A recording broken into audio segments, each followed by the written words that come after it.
When Jesus was back in the garden being arrested, who pulled out his sword and started swinging? It was Peter. And Jesus tells Peter to put his sword away. God's kingdom will not advance by the methods of the kingdoms of this world. And that should make us pause and consider for a second that when we find ourselves aligning with kingdoms of this world to advance the gospel, we have misaligned ourselves to the way of Jesus. Jesus tells Pilate, "My kingdom is not like yours."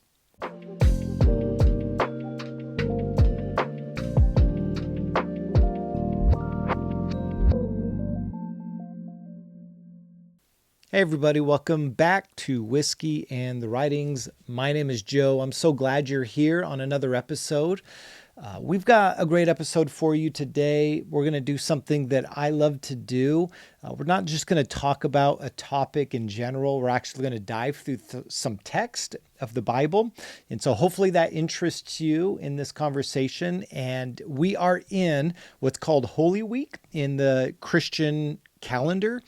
That recognizes and commemorates the time from Jesus's time in the garden, his betrayal, well, his time going into Jerusalem, his triumphal entry, leading up to his death and resurrection, and Easter being that celebration coming the following week. And so I've got some things I just want to wrestle with you about and think through with you. So we're going to do that in a second. But first I want to introduce, I'm drinking some old Forrester. This is just a basic straight bourbon. It's 100 proof. It's just a real great sipper. So I've got some here to share with you. Whatever you have in front of you, pour your drink, take a sip, and drink responsibly. And here we go. That's a great bourbon. Now, so what we're going to talk about today, I'm just going to dive right into it. Well, before I do that, all right, let's just say a couple things. Well, first off, if you're new to the channel, I just want to introduce to you, we've had a lot of subscribers in the past month, a lot of new people checking into the channel. So welcome to Whiskey and the Writings. This is where we sip on some bourbon or just some whiskey in general. And we just talk about things of faith, of Christianity. We explore different topics about the state of faith in our world today. And so this is a place also where we question and we wrestle and we dive deeper and think bigger about Jesus. We have a statement on Whiskey and the Writings. We say that we don't judge Jesus by the abuse done in his name. And that's an important consideration to remember when we've dealt with churches that have led unwell in our lives, and tradition and following the rules and being a certain kind of way in a certain kind of place has trumped real relational questions and skepticism.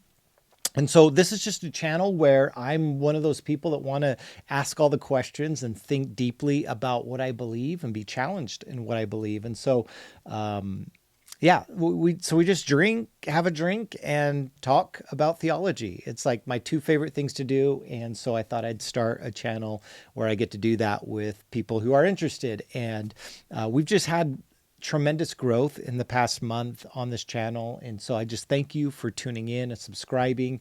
We're trying some new things on this channel by doing interviews. I've had two already. We had one remote, Mario Alejandre, and then we had our first in-person interview with Colby Stream. You can go back and check out those topics. They were great conversations. We're going to do more of those. Our next one, I try to do one a month. At the end of every month will be a new interview, and I've got our next one lined up, Josh Kramer.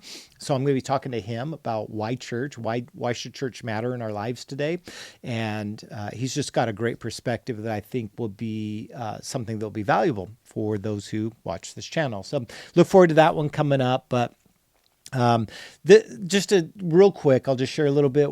Whiskey in the Writings comes from a ministry that my wife and I started called Stories of Tove. And so if you go to storiesoftove.com, you can see more about this ministry that we started. Stories of Tove. Tove is the Hebrew word for good. It just means good. So think of in Genesis 1, where if you're familiar with the story and God's, making the days at the end of every day, he says it's good. And then he makes humans and he says that it is very good. So that word good in Hebrew is Tov. And so we've created a ministry called Stories of Tove, where we want to share the good stories. We don't just, there's so much negativity in the world and sometimes negativity towards faith. And we just want to be a space that says this story is actually good. And it's worth the story of Jesus, the story of God, the story of the writings of the Bible are good.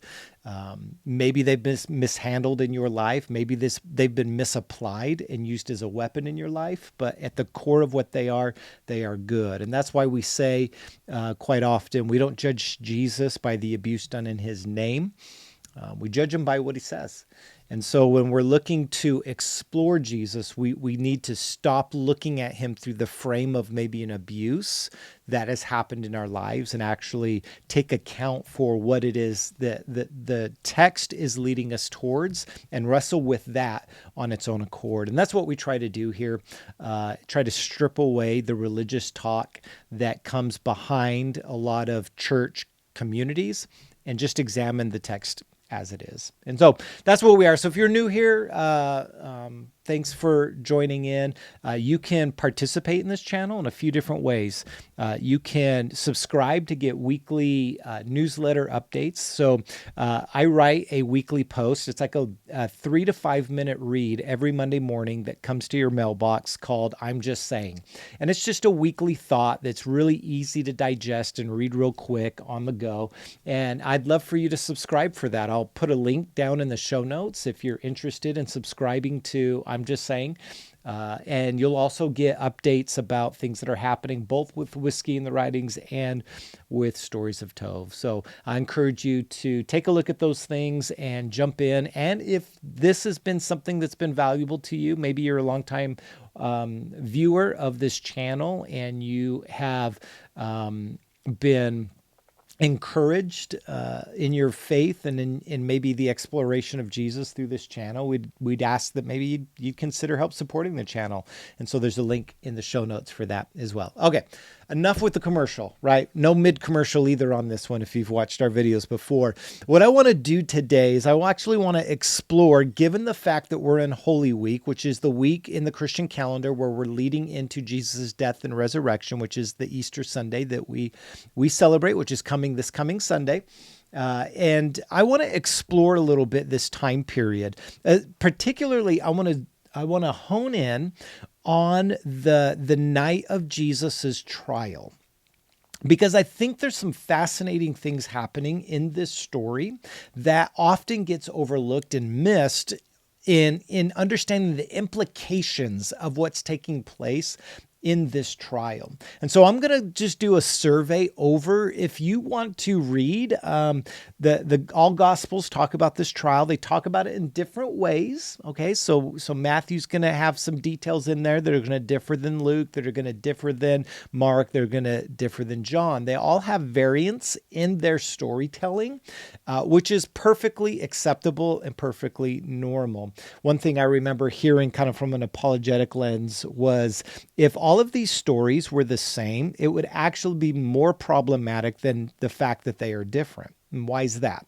Well, if they were all the same, it would be as if maybe they all got together and corroborated their stories so that they would have one unified story to share out. That's something that maybe we would do in modern times because the facts would be like they are similar. It would be factual if they were similar, but that's not how real critical thought works. When you have these different biography writers that are writing at different times in within decades apart from each other in different locations and have different agendas for why they're writing their biography to begin with, we should actually expect the difference, not similarities. And that's exactly what we get in these stories. And so that's a little bit of apologetics. You know how I feel about apologetics, but there's some truth to that we at least should recognize. Does it prove that they're true? No, but maybe what it does do is show that their intent is trustworthy, in that they weren't trying to simply just regurgitate what else someone else said. They're trying to give a theological spin to the story that they're telling in order to communicate a greater truth. And if that sounds new to you, I go back. I have a series of videos on the Gospels and what is the gospel. The biographies of Jesus. And I've said this quite often on this channel, that these works of literature, these four biographies, are theological works, meaning that they are trying to communicate a certain perspective about who Jesus is and what he came to do. And they all have different ways of getting around to that reality. And so they're theological works at their core. They have agendas. Their agenda is to convince you that Jesus is Lord. Okay, that's an agenda. And so they're choosing stories and they're shaping things in order to convince you of that reality. And we should expect that. They want you to believe that Jesus is Lord. So of course they're going to pick and choose, and they're going to arrange, because they want their audience to hear it through a particular lens. And that's not a bad thing. That's actually okay. So that's a lot to say. Let's get into, I want to actually look at the story of Jesus's time when he was on trial. So let's walk our way into that moment in the story, and then we're going to look at a couple things that I think are relevant about that story. So you're all familiar with, or if you're not, go back and read the biographies. You'll become aware of it. But if you grew up in church, you're aware of what's called the Last Supper, right? So this is the last meal that Jesus has with his followers, and they're in an upper room in Jerusalem. So Jesus enters into Jerusalem, and the narrative leads us into this dinner that Jesus shares, and it's a Passover dinner. This would have been something that they would have celebrated for 3 years now, that Jesus would have done with them. They would have grown up doing this. This was a part of the Jewish tradition, this Sabbath meal. But what Jesus does with this one has theological implications. There's lots of different ways, well, at least 4 different ways that we get told about this story. And I want to hone in on the writer John, the biography according to John of Jesus's life. He opens up this time, this Sabbath meal, to this Passover meal, and he includes a lot of long-form conversation. You get this thing called the priestly prayer of Jesus, where he prays over his disciples. He prays over future disciples that may come through the message. He prays that the Spirit will come upon them. Like all of these big things that are happening in Jesus's time at this dinner. Okay, so the dinner concludes, right? We're not here to talk about that moment. We could, but I want to get to a point here, so we've got to keep moving. So they finish the meal, and after the meal, the text says, in fact, we'll go ahead and turn there. Let me pull out a couple areas. Oops. I'll pull out a couple areas here. So we're going to be in John chapter 18. No, actually, we're going to jump before that, because 18 is going to be the trial. So we have 17. He's praying for the disciples. And then you have them afterwards heading to what's called the garden. And so in chapter 18, it begins like this. When he had said these things, all the things that we just mentioned, he went out with his disciples across the Kidron Valley. There was an orchard there, and he said to his disciples, and sorry, and he and his disciples went into it.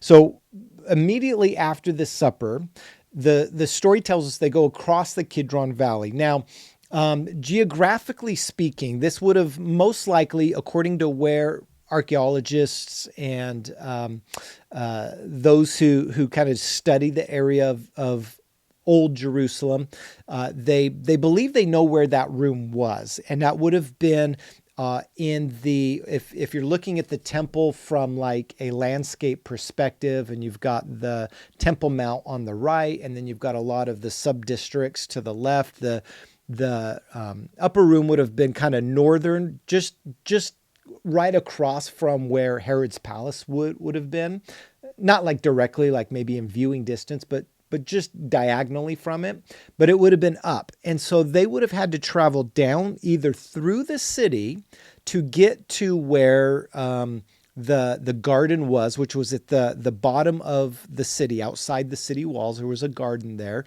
an olive press garden there. Or most likely you would have went outside the city and down, and this is why I think this is relevant, the Kidron Valley. Would have crossed over through it and into the garden. And so this was about a 5-minute walk. Okay.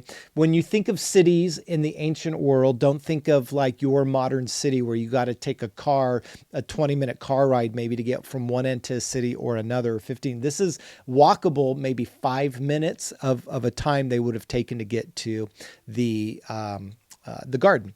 And so they get to the garden, and Jesus says, hey, stay here while I go pray. And then he kind of goes a little bit further along. And you have this story about Jesus spending time in prayer. And it's a powerful, powerful story if you haven't read it yet, where Jesus actually really reveals his humanity, this reality of he makes this request that God, if it's possible, take this away from me, where you see sorrow and grief and almost like he's not wanting to go through. The implications are that he's wanting to avoid what he's about to go through. And then he eloquently says, but not my will, yours be done, which is this final submission to the will of the Father towards his mission here on earth. And so it's this amazing time where he prays and the disciples fall asleep. A lot could be said about that, but I want to get to where we're getting to. So I'm just setting the stage for those that maybe are not familiar with it. So Jesus gets done praying, and Judas, one of his followers who's betrayed him, is now ushered soldiers into the garden to arrest Jesus. He indicates who Jesus is by kissing him on the cheek. And one might say, well, why would he need to do that? Well, the religious leaders, the Sanhedrin, who would have been leading this charge, were accompanied by Roman soldiers. And so for the soldiers to know who Jesus was, right, they needed to be cued in on that. And so all that to say, Jesus gets arrested. And immediately after he gets arrested, he gets taken back into the city. So if they're in the southern part, he gets taken back into the city to where he is then taken to the Sanhedrin leaders. So Annas and Caiaphas. So he meets with these two people. Now, one thing we need to remember here about this situation, this is a 5-minute walk, 5-minute walk. We're 10 minutes of travel time. How long he was in the garden, maybe another 15, 20, maybe an hour, who knows? We're not exactly told, but we do know it's still nighttime. So from the time that they had dinner, it's already late. They move their way to this garden. It's still in the middle of the night. And then they travel to wake up Caiaphas in the middle of the night. All of this is happening under the cover of dark. So Jesus is brought before Caiaphas, and they have a conversation. Jesus remains silent. So the text goes in to tell us about that. And this is where we get into chapter 18 all the way through 19, where we get to the crucifixion. So after he's done talking to Caiaphas and Annas, they send him to Pilate. Now, this is where it gets a little interesting, because John's biography only tells us about the conversation with Pilate, but But Luke's biography tells us that after he goes to talk to Pilate, and then Pilate sends him to Herod, and then Herod sends him back to Pilate. Now, let me explain maybe some background to what's happening here. Herod was the basic ruler of this area of Judea, and in charge of Jerusalem. You had the Roman Empire who was over all of it, and they appointed someone like a guy named Pilate who was to rule that area on behalf of the Roman Empire, but they worked alongside a guy named Herod. Herod was known as the King of the Jews. He was an important figure who was really important in rebuilding the temple. That is seen in a lot of pictures that you go online and you go, what did the temple look like? Second Temple Judaism. You'll see this picture of Herod's basically rebuilding of their temple. I say all that to say Herod had a palace in Jerusalem where, because it was the Passover feast, he would have been staying there. Now, Pilate didn't live in Jerusalem. Pilate would come and visit Jerusalem when there were certain festivals, or maybe there was a certain, thing happening in the city that required his presence. So he would have been coming to visit. Now, this is debatable, right? This is speculation. I've read studies and scholars who will say this both ways. This is where I land. That most likely Herod was in his palace, and Pilate was probably staying with Herod. Now, there's a certain term that's used in the Greek to denote this, that this could have been two different places. So scholarship's divided where this place was. I think it was next to or a part of Herod's palace, meaning this, that we know where Caiaphas' home was. We know where Herod's temple or Herod's palace was, and they were very close to each other.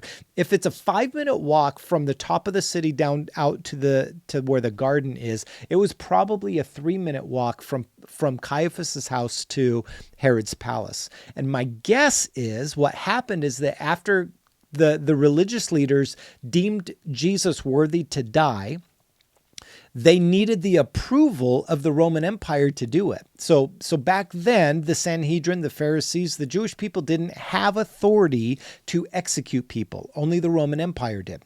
So in the story, this is why they have to go to Pilate, because the Sanhedrin can't actually execute Jesus. They need the approval of Rome. So that's why after they condemn him to die, the religious leaders condemn Jesus to die, they actually send him off to Pilate. Now, Pilate, according to Luke's story, hears Jesus' story, says, I want nothing to do it, and goes, go talk to Herod, which would have been across the palace. So if you have a large palace, like, go see Herod. And you get this indication that when they go see Herod, Herod's already still partying from the night before. It's in the middle of the night. His party's still going. He's still celebrating, lots of drinking. So there's this, in Luke's biography, there's this talk of Herod's like dressing him up in robes and trying to get him to perform a miracle, and Jesus does nothing. Finally, Herod's like, just go back to Pilate, which then he goes all the way over back to Pilate. So pick back up in John's gospel. He's in front of Pilate and he has conversations. Pilate brings him aside, has a conversation. Are you the king of the Jews? He says, yes, I am. Indirectly, right? He says, if I were king.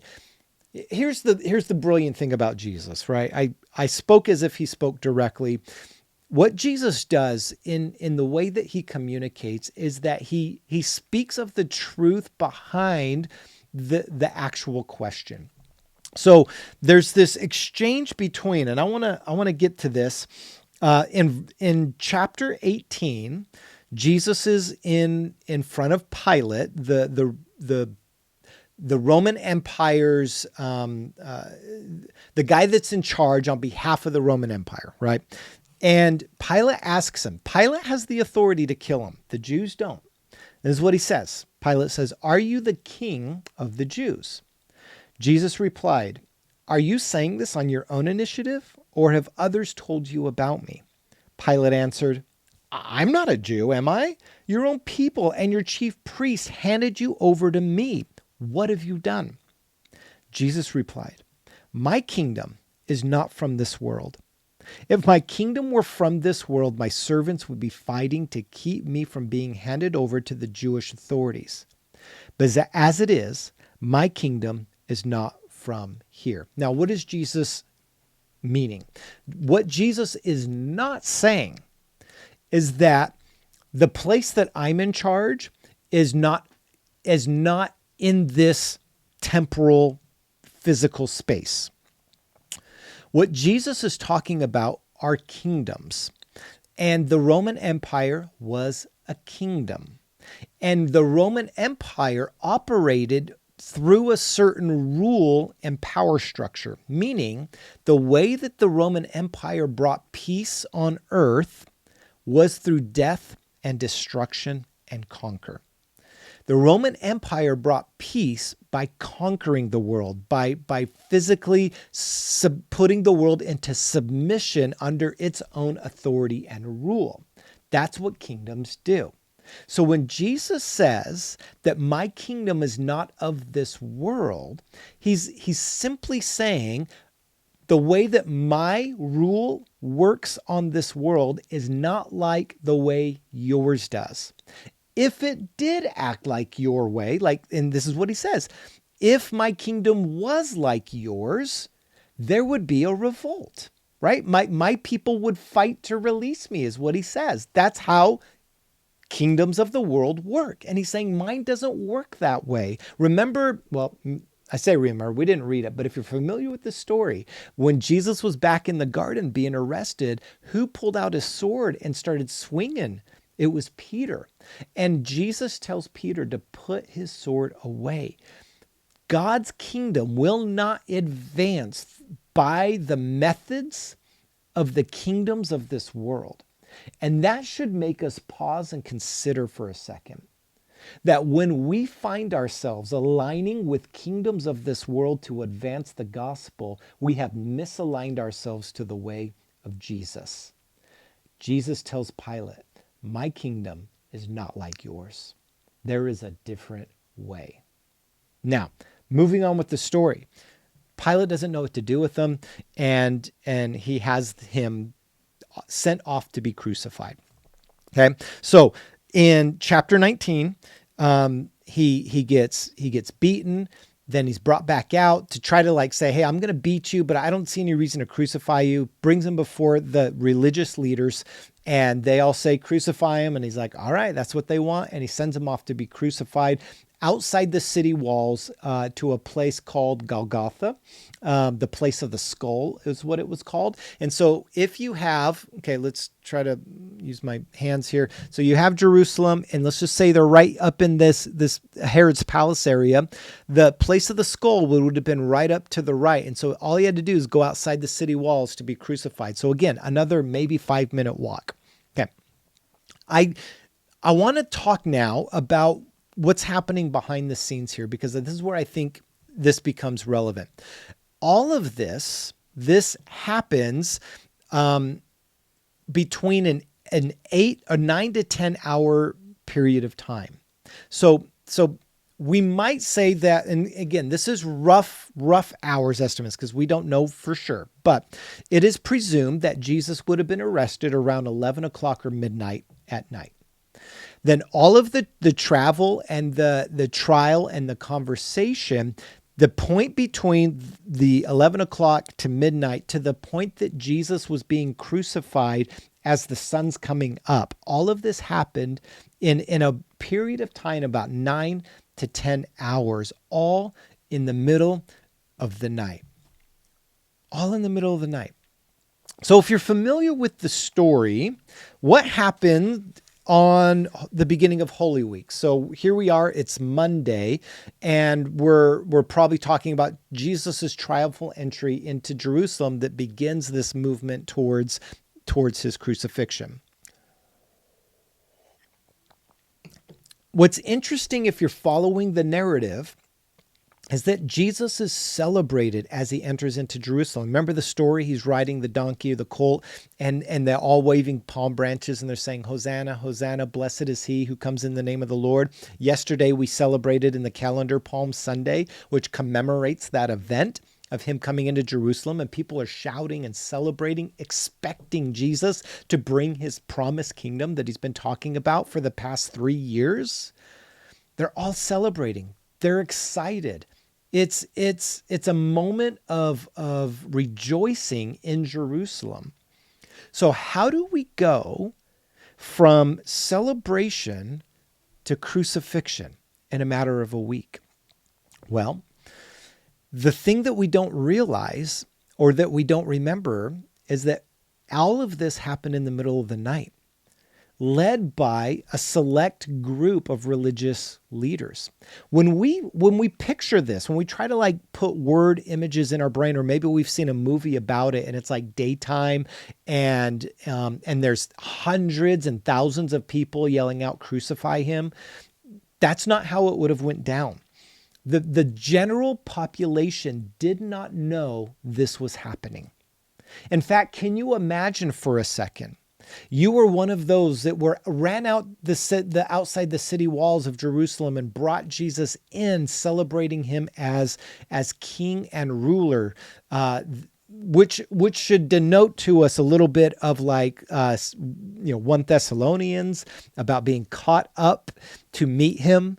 This is the imagery we should picture, not a go away to some distant place, like not some rapture theology that was invented in the 19th century. No, this is a very real process of when a king comes in, you go out to celebrate, to usher that king back. And so the hope of a return of Jesus is to be enacted in the same imagery as you see in the Palm Sunday celebration and in almost a coronation of a king. So this is what's happening. Palm Sunday, they're bringing him in and they're celebrating him.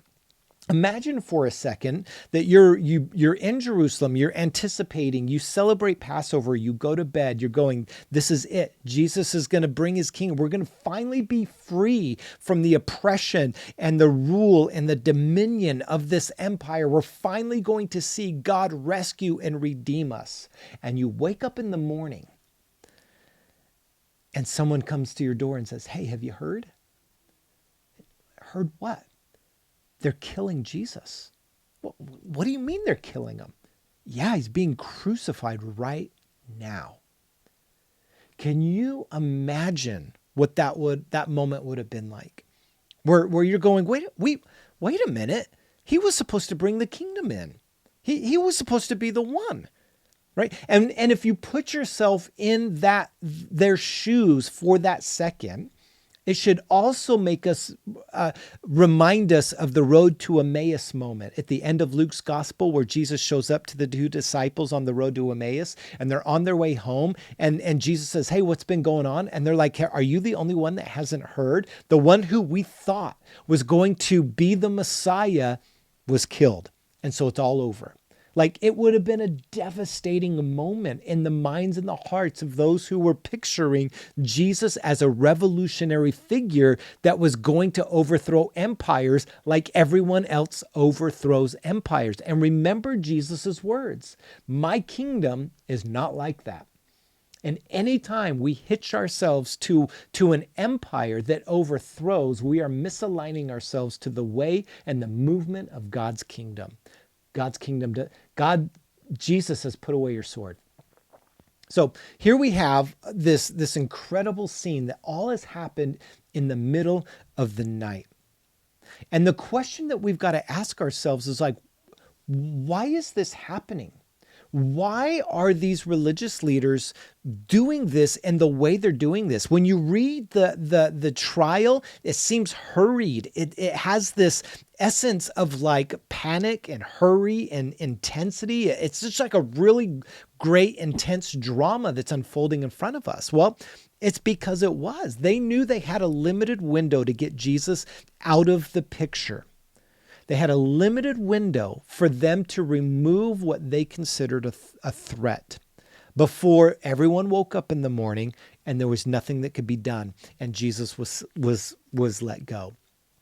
So these are some of the things that are happening under the surface. And when we look at it, we go, why? And here's an an observation I have. So let's take for a second. I understand the spiritual implications of Jesus's crucifixion. I understand that his going to the cross and his sacrifice plays a significant role in how we understand our relationship to God. I'm not a big penal substitution guy, but I know people are.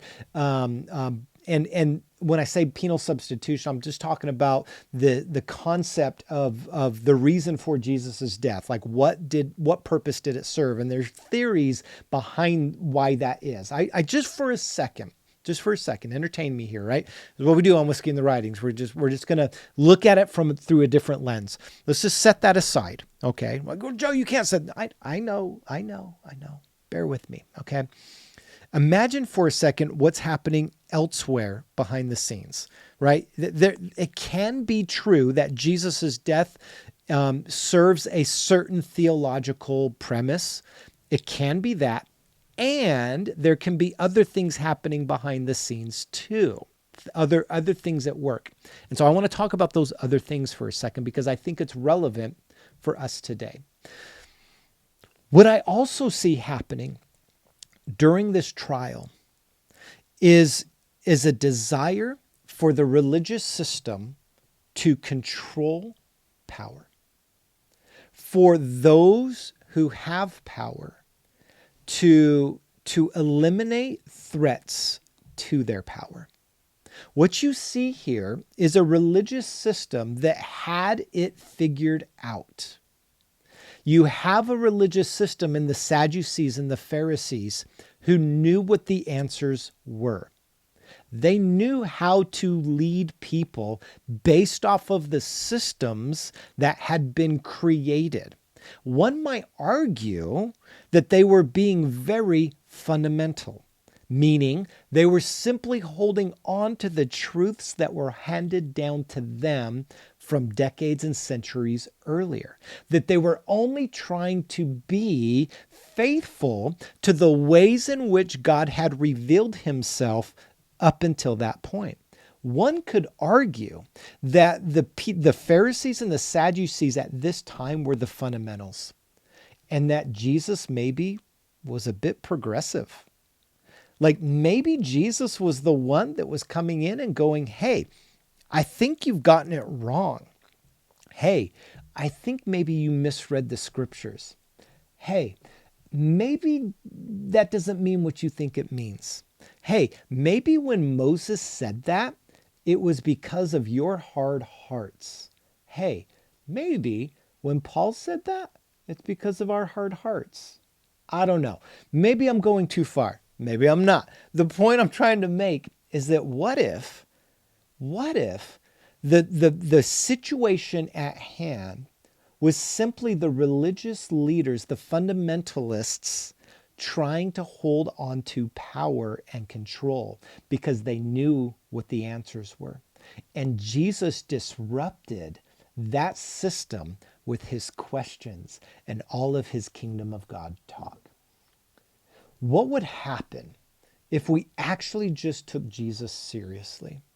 What would happen if we actually listened to people who were different than us? People who offer a different perspective than the one that we had grown in. I'm not arguing you need to change. I'm not arguing, like, that's on you to decide on where you land on certain things. The problem is really that we have an inability to listen without being threatened. And until we can grow in maturity to where we can sit and listen to someone on the other side of the table without being threatened and actually hear them, we will never grow into the humans that God knows that we're capable of being. So I want to encourage you with this. This is a lot that I've just said here. I know we've gone a little bit long, and that's okay. But I want to challenge you with this. Can you be someone who is not threatened by the different point of view, but can actually sit and hear maybe what God's saying through their point of view? What a world that would be if we could learn to do that. All right, folks. So that's my thoughts. It's Holy Week in the Christian calendar. Our next video is going to be right after Easter. So I think I'm going to do something around the Easter conversation, resurrection conversation. I love this time of year because I believe that Jesus resurrected.